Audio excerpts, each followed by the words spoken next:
Hello everyone, hope you're doing well. Today it's time to go over the summer sale for 2021 for War Thunder. This is going from the 23rd of June to the 30th of June, and there's a lot of really interesting stuff on offer. First of all, there are 30% discounts, so all vehicle packs apart from the update packs of Red Skies are discounted on the Gaijin store. So literally everything is at least 30% off. This is huge, and if there was something you were looking to pick up off the store, this would be the time to do it.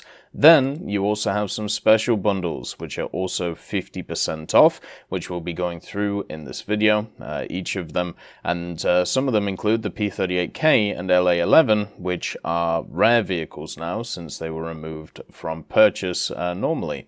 Most of these packs are 50% off. I've made an Excel spreadsheet with all of the bundles there and also their prices and how much per vehicle each of the prices are. There'll be a link in the description to the spreadsheet if you want to have a look at it yourself, but basically the majority of the vehicles, if you take away the GE and the premium time, normally cost around about $7 to $11.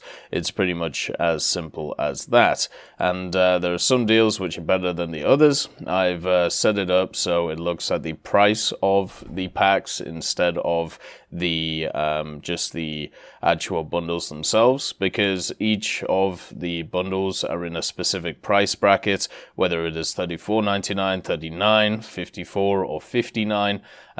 It's obviously slightly different.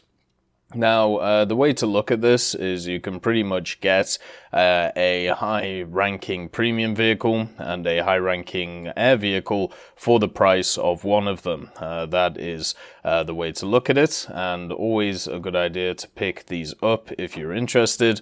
We're going to go through each of them right now, but if you want a general overview, I will leave chapters in the description so you can have a look at a specific part that you want, and also make sure to check out the link to the spreadsheet. So the first bundle is for America, and it is the P-38K and T29. Now, unfortunately, the P-38K is not available, at least to me, to be able to show you. All I've got to show you is the P-38J, Richard Bonged one, and the other P-38s in the game. The P-38K is a vehicle which is not really around that often. It is a vehicle that has been brought back for sales every so often. It's seen as quite a unique premium, and since it is a P-38, it's pretty nice in a realistic because it can climb high, it has a lot of power, and also it has access to the 20mm and also the 12.7s as a backup. Generally a pretty nice aircraft to fly, especially the later tier rank 4 ones. So the P-38K is one of those very unique vehicles that you don't see a lot. Definitely worth at least having a look at if you are interested in something unique. The T29, on the other hand, is a rank 4 tank for the Americans. It has an amazing lineup around it, the M46 that you can get, and then also all of the 6.7, such as the light vehicles, which work well at 7.0, and the T29 being at 7.0, it is a bruiser of a vehicle. It used to be in the game at 6.7, where it was insanely good, and at 7.0 it's still able to do pretty well, even with a bunch of BR changes to other vehicles, such as the IS-3 hurting it a little bit. It has great gun depression, it has pretty decent survivability, because it has quite nice armor on the front of it. It does have some weak spots though, lower glacis. You can also pen through the mantlets quite a lot and through the side where the ammunition is. You can make it go pop, but generally its survivability is pretty good. Also has 6 crew members, so even if you're down a few, you will still be able to survive. And at the same time has a pretty decent reload rate for the 105mm, especially if you have a really good crew behind it. This vehicle I've seen a lot of people have great times in. I'm a massive fan of the T34, which is the standard tech tree variant of this thing at 6.7, and also the T30, which is the event vehicle of it. For me, looking at this pack, The P-38K is going to be great and realistic, not so much ground realistic. The T-29 is an amazing vehicle because of its mobility as a heavy tank, because it can take a hit, and also because of its gun, firing some really nice APC-BC ammunition, which is incredibly good for it. And I would say it's probably a yes for this pack if you are interested in unique vehicles, which don't come around that often. If you're not, and the P-38K is quite limited in what it can do, but the T-29 isn't. Then we have the IS-6 and LA-11 pack. So the LA-11 used to be a vehicle that you could get at the store for the Soviet Union in the game. Generally now, it's only available when they bring it back, and the LA-11 is not the best. Obviously, I can't show it to you, but it's basically an LA-9, which is fat. The LA-11 is kind of a long distance version of the LA-9, designed to be more of an escort fighter over a long range. So it's just an LA-9, but doesn't maneuver as well. And for me, I'm not a huge fan of the LA-9, just because of the limited ammunition that's on it, and also the fact that at the BR that it's at, you generally have to attack stuff at high altitudes, and it's very much a medium to low altitude fighter, so you have to drag stuff down. It's a little bit harder to play, and the LA-11, it's a little bit harder to play than the LA-9. For me, if you're looking for a vehicle which is good for rank 4 for the USSR, the VK107 Yak-3 is a much better choice for those ideas. When it comes to the army, the IS-6 at 7.3 is not exactly where it used to be. So at 7.3 you do have a much better lineup now, with the T-54 1949 being moved down, the BMP-1 as well being there, the ZSU-57, and also the IS-3 if you want to throw that in. T-44-100 is an incredibly strong vehicle, and also you can throw in the MiG-9 for air superiority purposes. The IS-6 used to be a monster. This was a Fiat tank on the battlefield. The major reason, because it had ridiculous turret armor, down to a bug that existed in the turret armor. Nowadays, it still has a lot of the characteristics that it used to have, but because of the fact that you have volumetric shells now, the 122mm is not as powerful as it used to be. Against other heavy vehicles, it will still chew up medium tanks like Leopards like no tomorrow. There's a lot more ATGMs at this BR, with the Marder A1- sharing the BR of it, but it's still a fast combat heavy tank for the USSR, so it has all of the characteristics. No gun depression really, a pretty long reload rate, not great turret rotation, but really good mobility and generally decent armor. For me, it would be a no on this vehicle, just because you have so many good standard tech tree vehicles, and also at rank 4 you have access to a few other premiums which are about the place. None of them are great, you know, they're not the best around, but I feel like in conjunction with the LA-11 you're getting two pretty substandard vehicles there, which definitely aren't going to be meta, so for me it would be a no on this pack. For Germany, you have access to a pack which comes back a lot when it comes to the game, in the form of the Focke-Wulf 190 D13 and also the King Tiger, the Tiger II SLAR 16. Now, when we have a look at the Focke-Wulf D13, it used to be the king of the air, or one of the kings of the air, a few years ago. Nowadays, not so much. They added a ton of super props to the game, which definitely outdo it. But at 5.7, it still has a pretty nice niche in it. It still is quite a powerful high-altitude fighter. They also did some improvements to the flight model of the Focke-Wulf 190, so its elevator is a little bit kinder to you, instead of just being useless most of the time. But this is a high-altitude boom and zoom fighter, so if you like that playstyle in a realistic, you will enjoy something like the D13. 320mm as well, with a ton of ammunition, so you can stay in the fight for an incredibly long time with this thing. The only issue you're going to have is if you come up against something like a Griffin Spitfire, or if you come up against something like a P-51H, they will eat you. It's as simple as that. They do basically everything that you do, but better.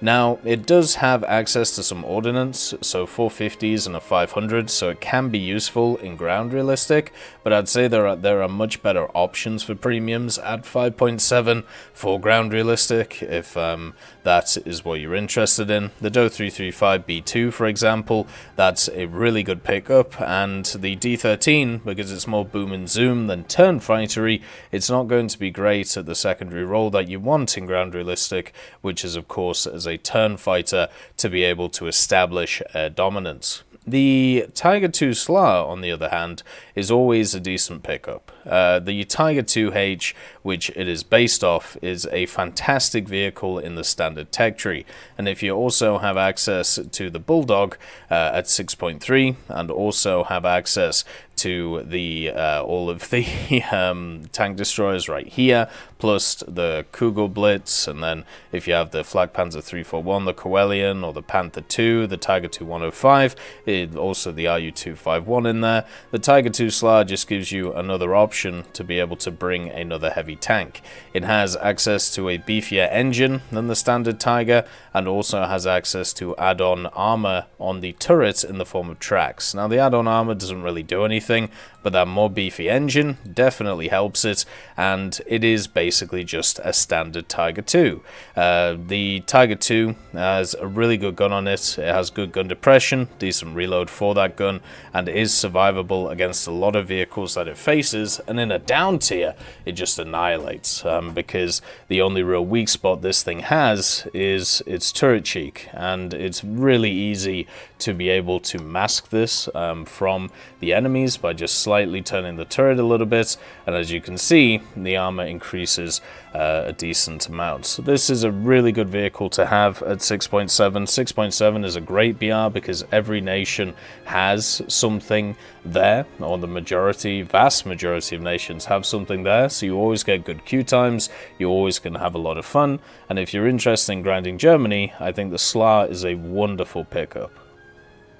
The Soviets also get access to a pack which has the T-55AM and also the Yak-38. Now, the T-55AM was moved down in BR controversially a while back to 8.3, and now at 8.3 it has an incredibly good lineup around us. The T-55A, the T-62, which is one of my favorite tanks in the game, the Sturm S if you're a masochist, the BMP-2 to give you good light tank support, and then the ZSU-37 and Shilka for AA defense, plus an IT-1 if you want to have a bit of fun with 80 gems. This lineup overall is incredibly fun to play. The only issue with this lineup is that it gets dragged into 9.0 quite a lot, because that's where Germany is incredibly powerful in the game, and then you can suffer a little bit, but you still have the tools at your disposal to be able to deal with those vehicles. The T-55AM is just a T-55A with some obvious differences, has a bit more beefy armor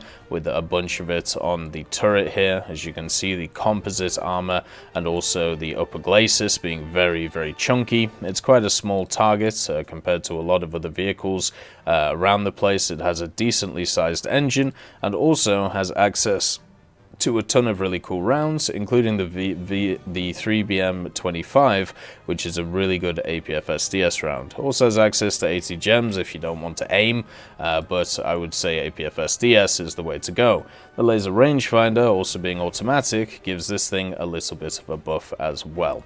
Only issue with this machine really is the side armor is terrible, and also it doesn't really go in reverse very quickly, so once you're in an area it's very hard to get out of it again. So you do have to plan where you're going with this thing pretty early on to make sure you don't get stuck in areas and just kind of die. It also has some fantastic camouflages as well, which I know a lot of people are interested in. It does have okay gun depression for what it is. It would be nice if it was more though, and the reload rate isn't great on the gun, could be better, but then normally the kill shot with the 3BM25 is not hard to do as well. It's just also great for grinding through the whole of the tech tree, since it's a rank 6 vehicle still, meaning that you can research the whole of the tech tree with it, and you don't have to play the crazy high BRs if you don't want to. Then you have the Yak-38. So the Yak-38 is a weird fish. And the reason why it's a weird fish is because it's a tale of two stories. The Yak-38 is a aircraft which has a lot of additional weight to it, basically because it is very similar to the Harrier, where it was designed to be able to, take off vertically, or VTOL as it's known. It doesn't have access to any flares. This makes it different to the standard Tech Tree one, which no, never mind. This doesn't have access to flares either. I thought it did. But the major thing about the Yak-38 is that it is fat. It doesn't feel nice to fly. It is heavy, it is chunky, but it has access to insane weaponry. And in a realistic, because of the fact that this thing now gets an air spawn, it means that you're able to spawn very high, get to the enemy quickly, and go R60 something, which isn't expecting it. The R60 is one of the best missiles in the game, being able to overload at 30 Gs, have a maximum speed of 2.5, and a lot of vehicles will not see it coming. It's as simple as that if you play this thing properly. But in an out-and-out dogfight, you're going to lose pretty much every time to any real vehicle. So you are hugely dependent on, in a realistic, having a massive impact at the start of the game, because as the game drags on, you're going to be worse and worse and worse and worse, because your flight characteristics ain't great. When it comes to ground though, you do have access to some pretty cool stuff in the form of the M-Close KH-23M missiles, and then a bunch of rockets as well, but it is a lumbering target, and it isn't hard to hit at 9.3 because a lot of AAs exist with a very good radar system. It is actually part of a really good 9.3 lineup for the Soviets though. If you haven't played this lineup, I highly recommend it. T-64A, T-72A, wonderful machines to work together, very fun indeed. Massively love this lineup, so very much worth it. So if you're looking for something to grind through the whole of the aviation tree for the Soviets, the Yak-38 is a decent pick. I would actually pick it over the Su-7 BMK right now, just because of its R60s and their ease of use. But I would also say the USSR grind is actually pretty nice.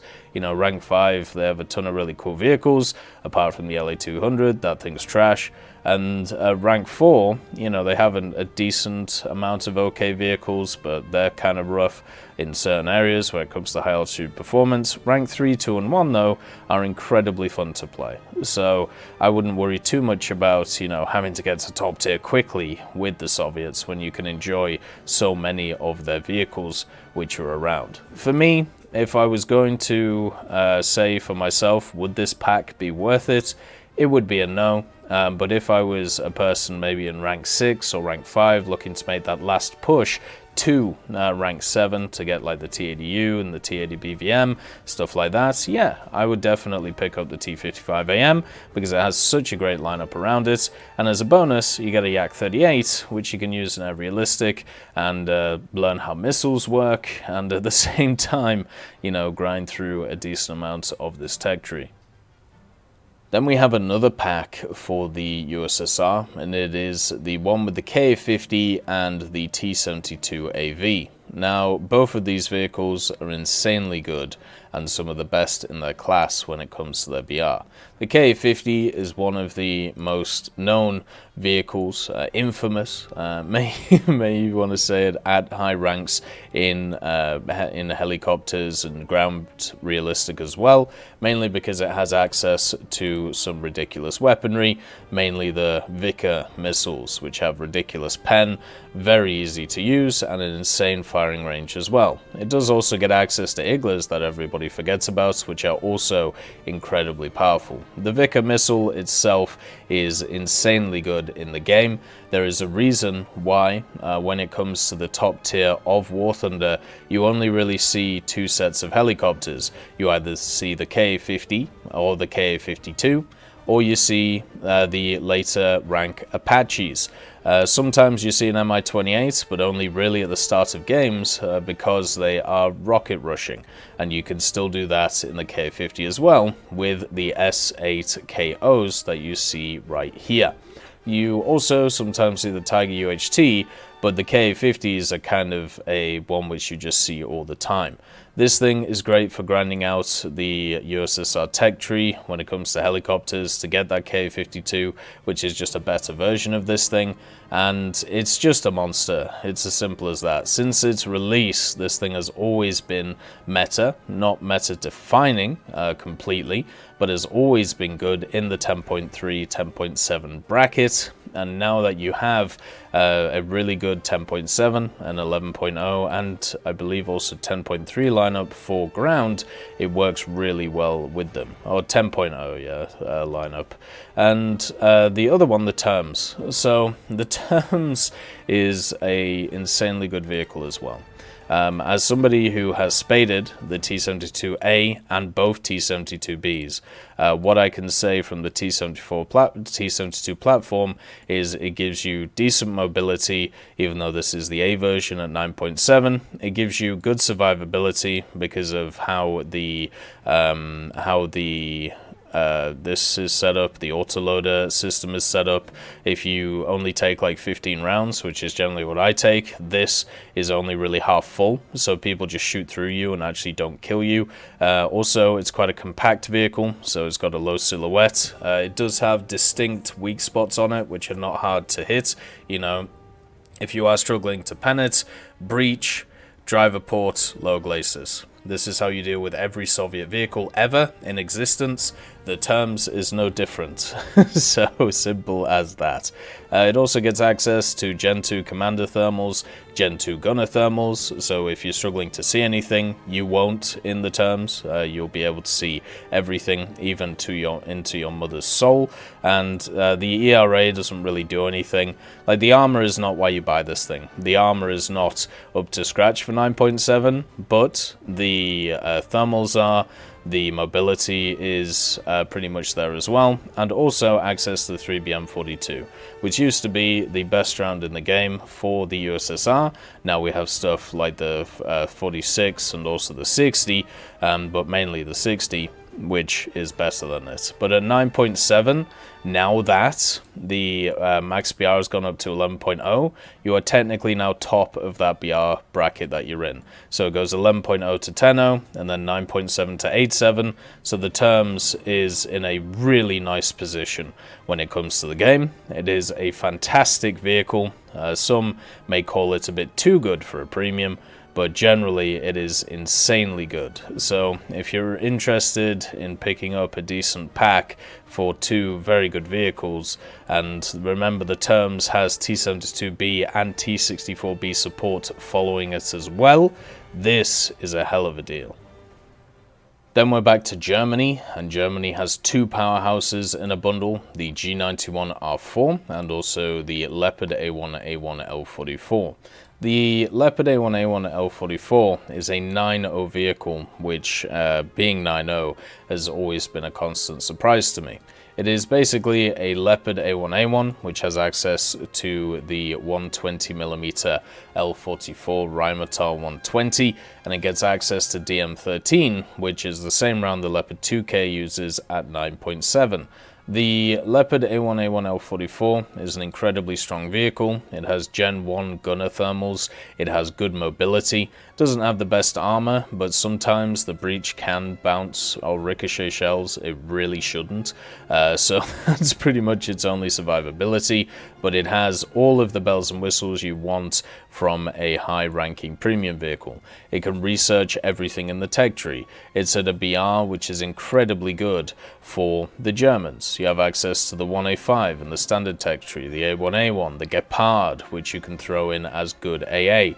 You also have the TAM and the two light tanks at 8.3, which you can throw in as well. You can even put it at 9.3 with the Radkampfwagen and the KPZ-70, the M48 Super and the L44.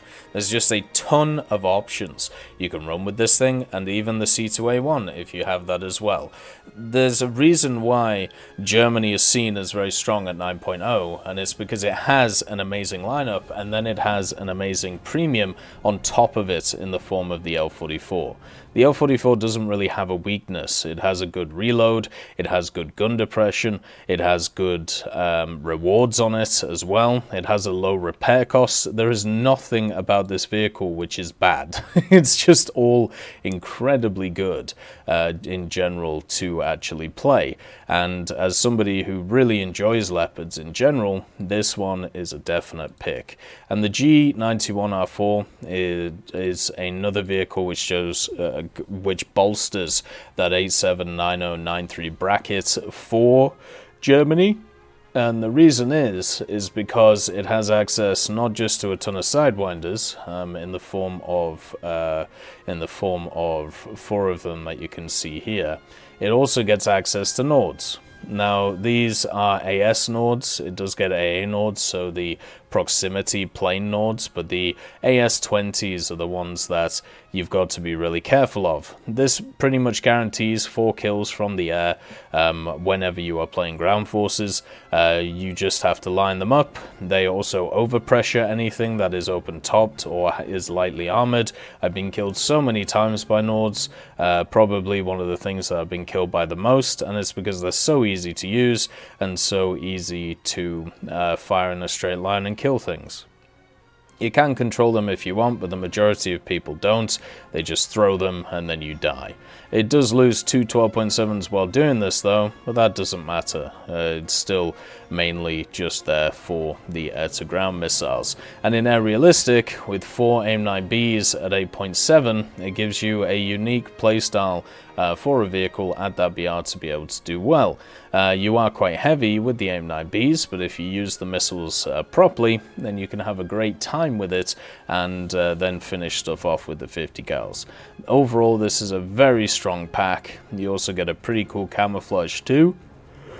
I would say out of the bundles, this is definitely one of the ones which is the strongest, just because you can run the vehicles in tandem, and also they have insane lineups around them. Italy also gets a pretty high-ranking pack and gets access to the Fiat G91R4 and also the OF40 Mark II MTCA. So everything I said about the German G91R4 goes for the Italian one too. It's pretty decent in Air Realistic with the air-to-air missiles that it has, giving it a unique playstyle at the BR that it is at, because it's quite maneuverable and has air-to-airs. It just becomes a little bit sluggish with all of that armament, so you have to be careful when you're engaging. Overall, still a fantastic vehicle at it. One of the only differences is that the Italian G91R4 goes into an aviation tree, which is incredibly fun to play, but doesn't really have that much high-end stuff yet. Maybe it will in the future, we'll have to see. But right now, you are basically researching, well, nothing compared to the German one, so that is something to talk about. Also, at the same time, pretty much the whole of the Italian tech tree is very fun to play, very fun to spade all the propeller planes. It's one of the best aviation tech trees in the game, so it's a good idea to get your hands stuck into it.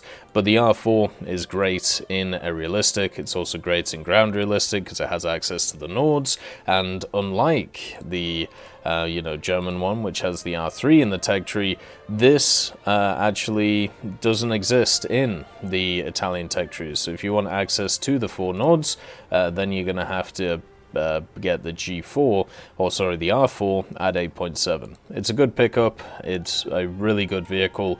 Definitely meta-defining. The OF40 MTCA is a bit different. At 9.0, you do have some more support for it nowadays with the Rowmore, but also the Leopard 1A5. I actually really like the OF40 series of vehicles. The first one, the second one, and the premium one's pretty cool. I think my favorite is the Mark IIA, just because of the fact that it has pretty much everything you need. Whereas the MTCA, the difference between this and this one, the MTCA has a bit more of a beefier engine.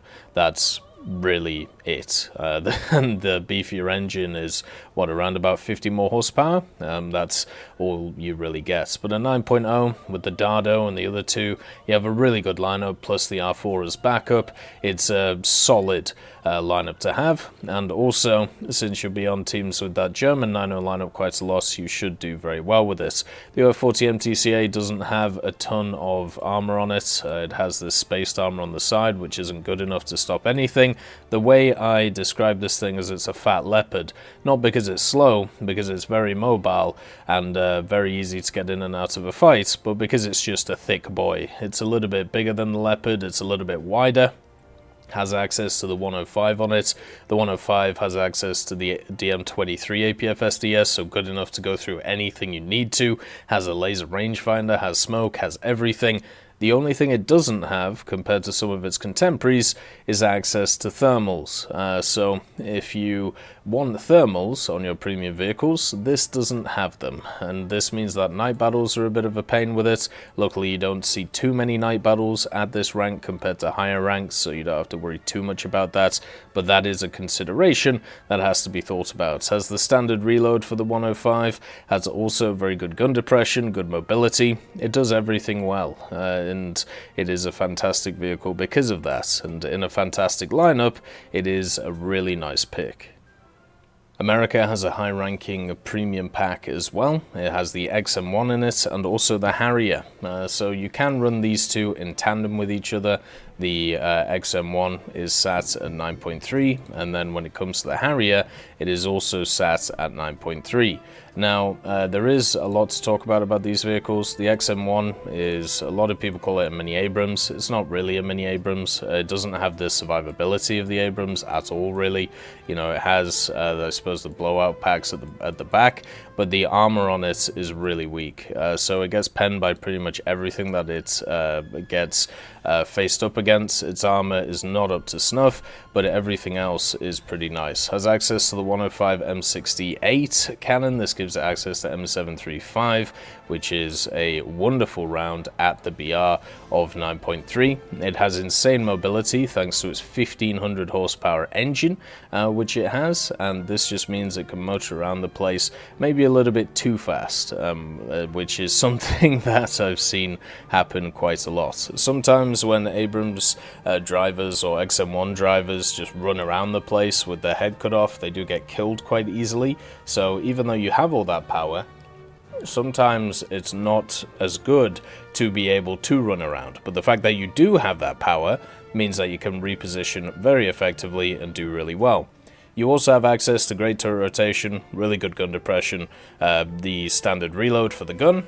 Everything on this thing is really nice. It also gets access to gunner thermals too, so you can use them at your whim. It's a fantastic vehicle, and the fact is, at 9.3, you have a pretty fun lineup as well. You know, you got the M3A3 Bradley you can throw in, the MBT-70 as well, which is a favourite, XM8 as well in the system, so you can bring that in. You can bring in the Sergeant York if you want, I suppose, and it will help you grind pretty much the whole of the high ranks of America and all of the low stuff as well. Since it's a rank 6 vehicle, it's good for rank 7 and under at 100% efficiency for research. A really good pickup, very good vehicle, and coupled with the Harrier.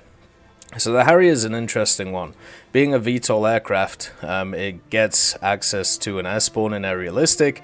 This puts it in a position at the start of battles where it can be very strong. It does get access to AIM-9Gs, which are pretty good missiles. Not the best at the BR, that will go to the R60s, but overall pretty nice because they have quite a long launch, meaning that you can launch them from pretty far away and they can hit the targets. The only issue I'd say with the Harrier is the same problem the Yak-38 has, but it's not as severe. The Harrier is not entirely a vehicle which is maneuverable around the sky. It has really good low-end acceleration, and obviously with the VTOL capabilities you can do some wacky stuff with it, but there are a lot of vehicles nowadays at 9397 which are a lot faster than you, a lot more maneuverable than you, so you have to rely more on the missiles.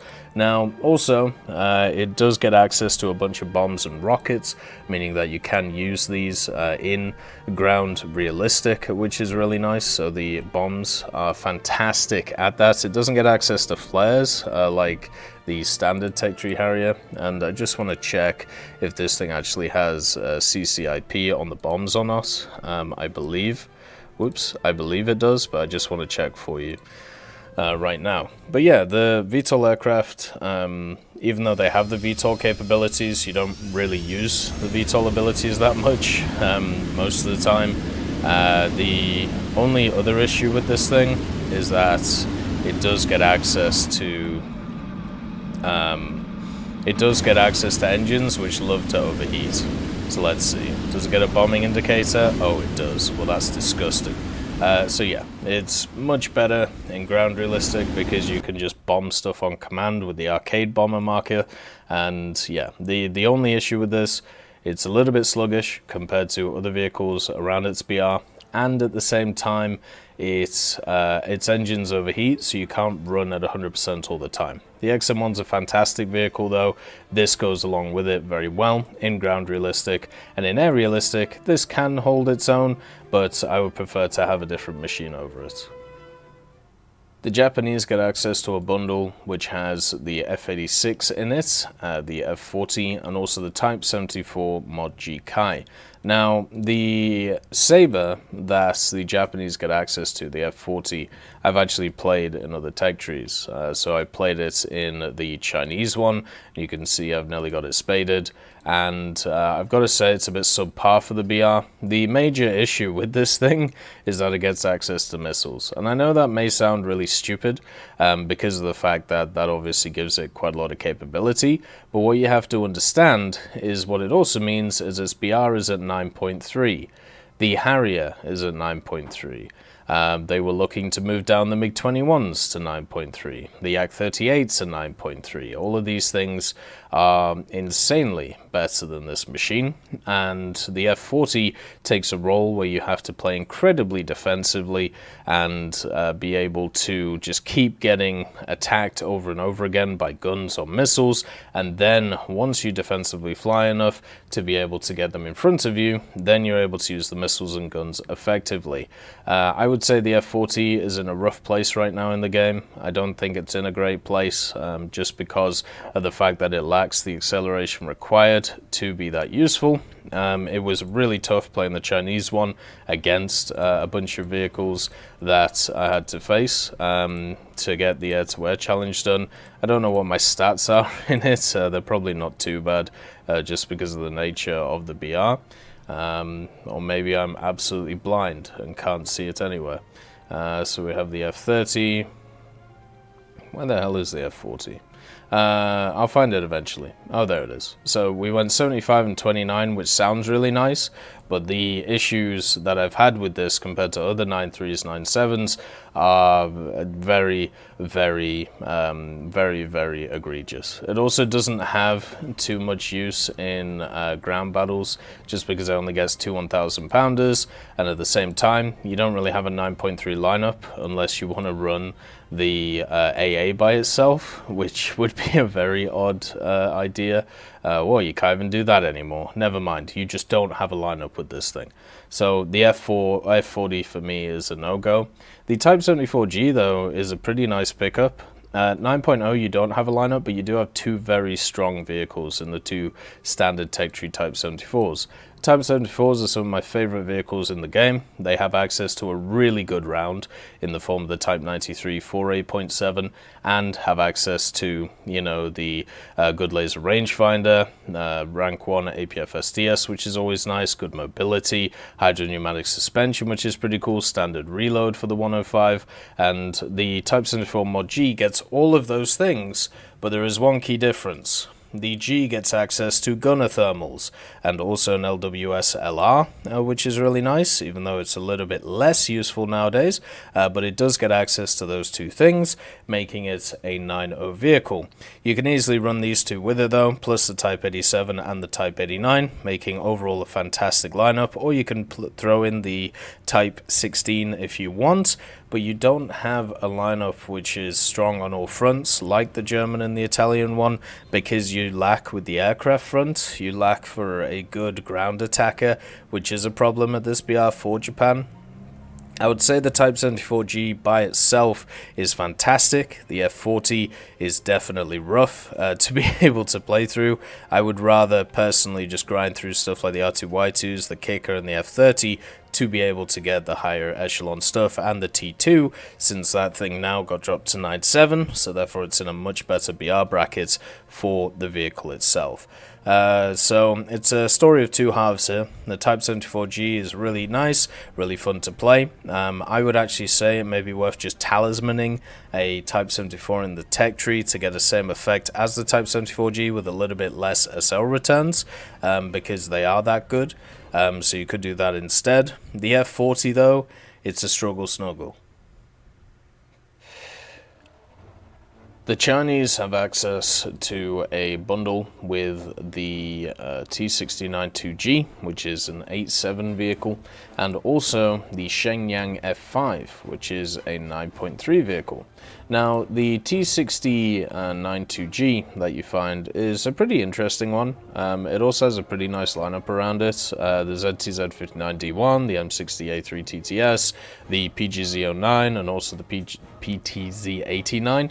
This is a really fun lineup to play and has good backup from stuff like the PTL02 if you have that really nice round on it. And even at 8.7, when it comes to the aircraft, you know, you could run the J2, you can run the H5 with the Mega Bomb, the 3,000 kilo, you know, you can run the F30, so you can have a bit more fighter support. So it's actually a really, really nice lineup. The vehicle itself, though, the T69, does have its drawbacks. Its armor is completely useless at 8.7.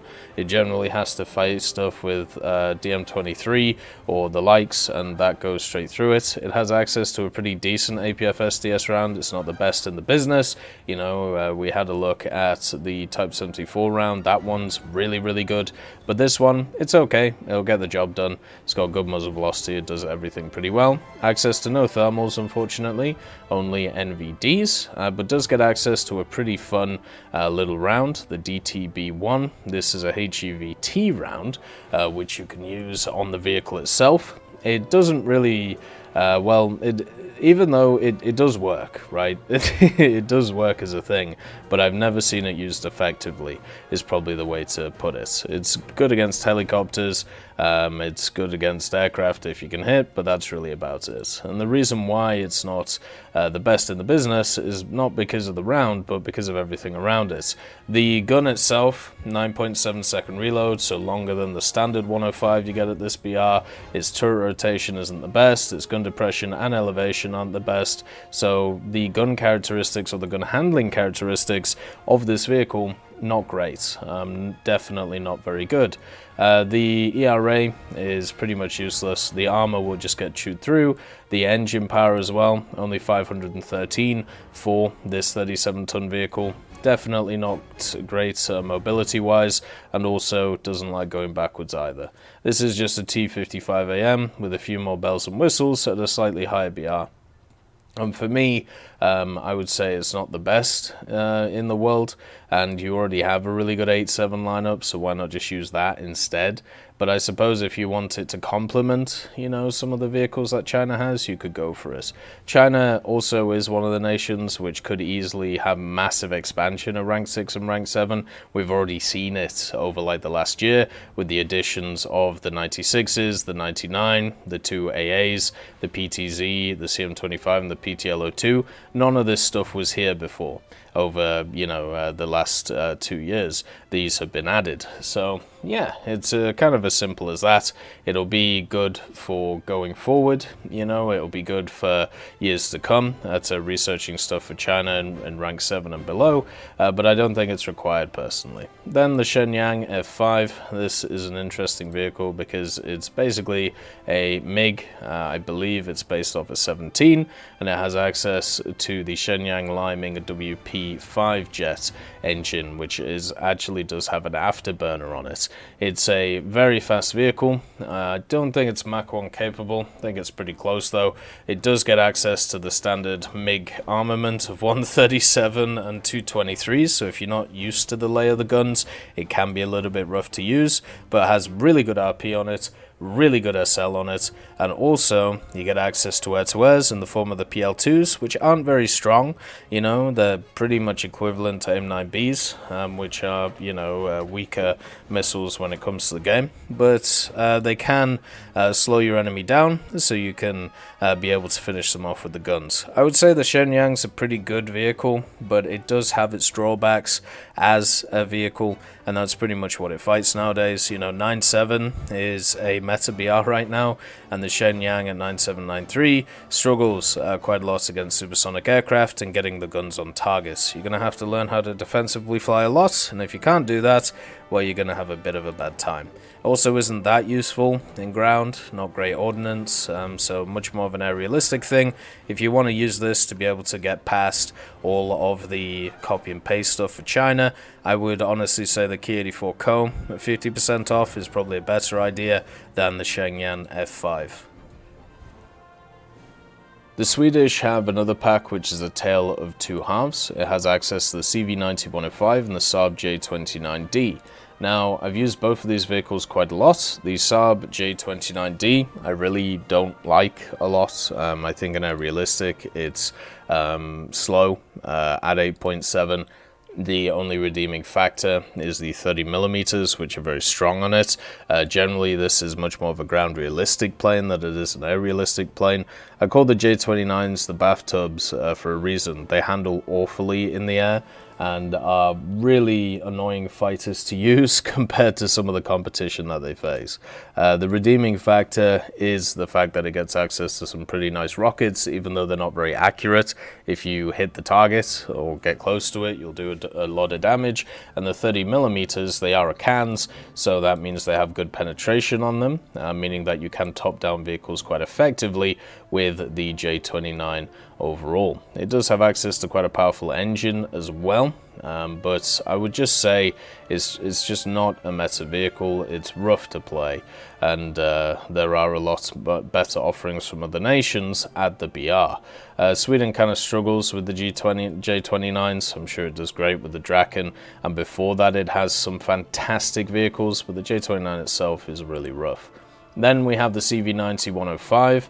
This is a vehicle which can go in a pretty nice lineup, a 9.7 lineup for exact, and then also a 10.0 lineup if you want. You could also run it by itself with some 8.3s if you feel like, but I feel like the better thing to do is to run this at 9.7. The reason why I say run it at 9.7 is because this is not a 9.0 tank. It may say it's at 9.0 as a battle rating, which it is technically at in the game, but it has the capability of many 9.7 vehicles. It is incredibly good. Commander's thermals, Gen 2. Gunner thermals, Gen 2.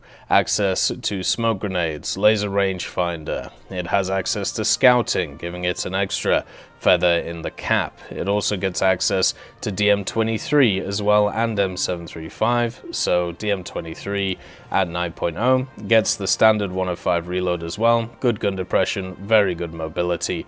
The armor as well is also kind of trolley sometimes because it's very well angled, so rounds can ping off in tons of different angles. It's just a fantastic machine to use. Also, after the hull brake changes and the overpressure changes, this thing's actually quite survivable because a lot of things are firing APF SDS at this tier, so they'll just shoot through the turret or something, not kill it, because there won't be enough splash because it won't set off the APF-SDS round, and it just does wonders. It's an amazing vehicle. The only downside for it is that it's really loud. Its engine you'll hear from a mile away, so being sneaky in it isn't really possible.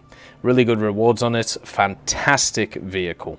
So the CV90-105 very good, J-29D not so much. For the British, you get access to the Hunter FJ9 and also the Rooikat 105 in a pack. The Rooikat 105 is a pretty nice vehicle at 8.7. It does now have a stand detector equivalent, the Rooikat MTTD, which I personally enjoy quite a lot. You can also run it with the Chieftains if you feel like it, the Warrior. You can also run it at 9.0 with the Chieftain Mark 10. But for me, the Rooikat 105 is a pretty decent vehicle. You know, access to DM23, thermals, you know, the like, laser rangefinder, scouting, smoke grenades, all the really nice stuff. It is wheeled, and that may sound weird to say, but that means that in conditions which don't suit wheeled vehicles, such as snow, it really struggles on the mobility front. It also doesn't have that powerful of an engine for a vehicle which is nearly 30 tons, so it is a little bit slow and lethargic around the place, but I think overall it's pretty nice. One of the only problems with this BR for Britain, for some reason it seems to have terrible win rates, and the reason is because it gets up-tiered into 909.3 against all either the American premiums or the German premiums, and it gets annihilated. It isn't very fun to happen. I have, just to give you examples of what has happened over the years while spading vehicles at this BR for Britain. You can see with the Rooikat MTTD, I'm plus 60 in it nearly, 40% win rate. Then you have stuff such as the Chieftain Mark 3, I'm plus 40 in it, 36% win rate. Chieftain Mark 5, plus 28, 31% win rate. So yeah, it's a challenging time, this BR for Britain. I suppose if you want a vehicle that research is, you know, rank 7 and below, pretty effectively, it's a pretty nice pick. I feel also, though, that Britain is ready for a new premium, like a 9.7 premium or something, foreground, so maybe worth waiting to see that. The Rooikat 105 goes on sale like all the time, so it's not something you're going to miss out on if you don't get it this time. The Hunter FJ9 as well. This is a vehicle which is on offer in this bundle. It is a rank 5, so it can't efficiently research rank 7, which sucks for it. I feel like it should be moved up to rank 6 just because of its BR. The FJ9 gets considerably outclassed by a lot of the vehicles that it faces nowadays. It faces a ton of supersonics. It is also at a meta BR, but is significantly weaker than a lot of the competition that it faces. It does get access to AIM-9Es and air realistic, which is nice. It gets access to 430mm Aidens, which is also nice, but generally if you look at stuff such as the MiG-21s that are at this BR, then also stuff like the A7D, which is also at the BR, you know, the T2 that is also at 9.7, the FGA-9 struggles against all of these vehicles. So for me, it's something that relies on its speed, but now there's a ton of stuff that's faster than it. I don't think it's a good pickup because of this. I think there are better options that are available. The French have a pack of two halves once again. So you have the Vautour, which is the aircraft which is available in this pack. It is the Israeli Vautour, which is in the aviation tree at rank 5, so it can't research rank 7, which sucks for it. Hopefully it gets moved up, so therefore it can to rank 6, or maybe they're going to add something else in. The Vautour 2A IDF, this machine here, has access to some pretty nice bomb loads, so basically you can base bomb in aerialistic and turn off your brain. Also gets access to Chaffriers, which aren't very good. They're very similar to AIM-9Bs, so not the best, and since the Vautour is one of the most unmaneuverable jets in the game, it is very hard to get them on target and be able to attack. One of the things that the Vautour used to have at its advantage is speed. That is no longer possible because this thing gets outrun by a bunch of stuff, and also missiles exist a lot at the BR that it finds itself at. So unless you are really using the Vautour to be able to grind out the French tech tree, which I don't blame you to, because the French tech tree is a really rough one at certain BRs, I would say it's definitely not worth picking up. It's one of those vehicles which is very good at a specific thing, which is turning your brain off and bombing bases and then going back to the airfield and then doing that over again. It isn't very good at anything else. It can't defend itself. You know, its weaponry is really nice, but it can't defend itself because it is a boat. It moves very, very slowly when it comes to its turning, and it's just incredibly janky, even with all of that speed. For me, it would be a no on the Vautour, but the AMX, or the Super AMX, right here, the 30, is a very good vehicle. It doesn't really have a lineup around it, which is one of the problems it has, but you can run it with the Brennus. A lot of people overlook the Brennus. It has access to everything you would want apart from a stabilizer, so therefore can be combat effective very efficiently. The AMX-30 Super is just an AMX-30 with a stabilizer, with APF SDS, with access to thermals, with access to smoke, and all of that good stuff. It's a fantastic vehicle, one of the best premium vehicles at the higher rank for any nation, and I would highly recommend this one just because it will get you into that French grind. Whether you want to play French top tier, well, the Leclercs are actually incredibly fun vehicles, very nice to play. The MX-32 I had an okay time in. The MX-40 is really rough because it's end of the line, but right now, looking at it, it's a little bit barren, right? It can be used to get past that really rough rank 1. Rank 2 is pretty fun for France, rank 3 is great, rank 4 is great, rank 5 is great, rank 6, you know, the MX-30s are good, and then rank 7, the Leclercs are good. So if you want to use the MX-30 to get up there, you definitely can do.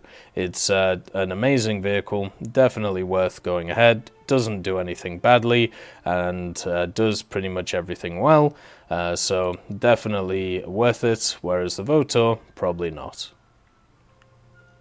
Sticking with France, you have another pack which has access to the Somua SM and also the Narval.